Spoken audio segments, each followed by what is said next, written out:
اللہ کے نبی صلی اللہ علیہ وسلم فرماتے ہیں جب آدمی کی اولاد کی موت ہو جاتی ہے قال اللہ لملائکتہ، دیکھیے یہاں دنیا میں ایونٹ ہو رہا ہے، دنیا میں غم کا واقعہ ہو رہا ہے، وہاں آسمان میں بات ہو رہی ہے، اس کی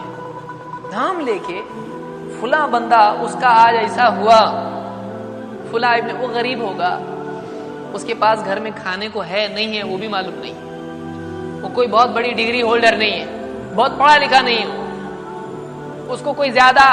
پوچھے نہیں پوچھے سماج میں اس کا کیا کوئی بہت بڑا آدمی ہے، کمپنی کا مالک، کچھ نہیں، سادہ سیدھا آدمی، غریب آدمی ہے، لیکن اس کی بات کدھر ہو رہی ہے؟ آسمان میں اللہ تعالیٰ کے ہاں فرشتوں کے سامنے ہو رہا ہے۔ اللہ تعالیٰ اپنے فرشتوں سے کہتا ہے تم نے میرے بندے کے بچے کو اس سے چھین لیا، وہ کہتے ہیں ہاں، تو اللہ کا حکم لیں گے نہیں تو کیا کریں گے، اللہ نے کہا ہے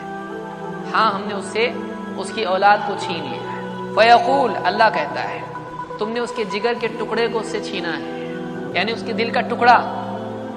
وہ کہتے ہیں ہاں ہم نے چھین لیا ہے، بتاؤ میرے بندے نے کیا کہا اس پر؟ فیقولون حمدک واسترجع، اس نے کہا الحمدللہ۔ استرجاع عربی زبان میں کہتے ہیں انا للہ و انا الیہ راجعون، اس نے کہا الحمدللہ علی کل حال، اللہ کے لیے تعریف ہے، اللہ ہی کے لیے ثنا ہے،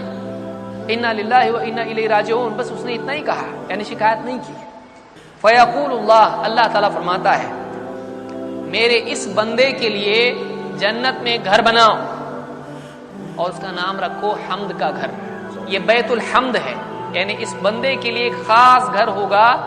اس وجہ سے، اس شرف کی وجہ سے کہ اس کی اولاد اس سے چھینی گئی،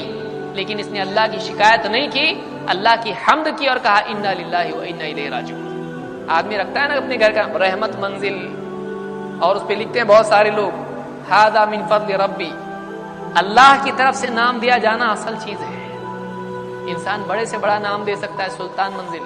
لیکن اللہ کے یہاں سے اس کو کیا نام مل رہا ہے؟ بیت الحمد، حمد کا گھر،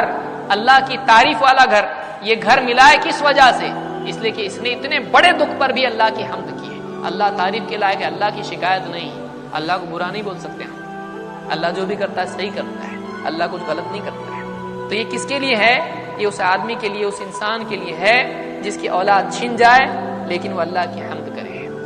اس کا تذکرہ آسمان میں اللہ کے ہاں ہوتا ہے۔ اس حدیث کو امام ترمذی نے روایت کیا اور یہ حسن روایت ہے۔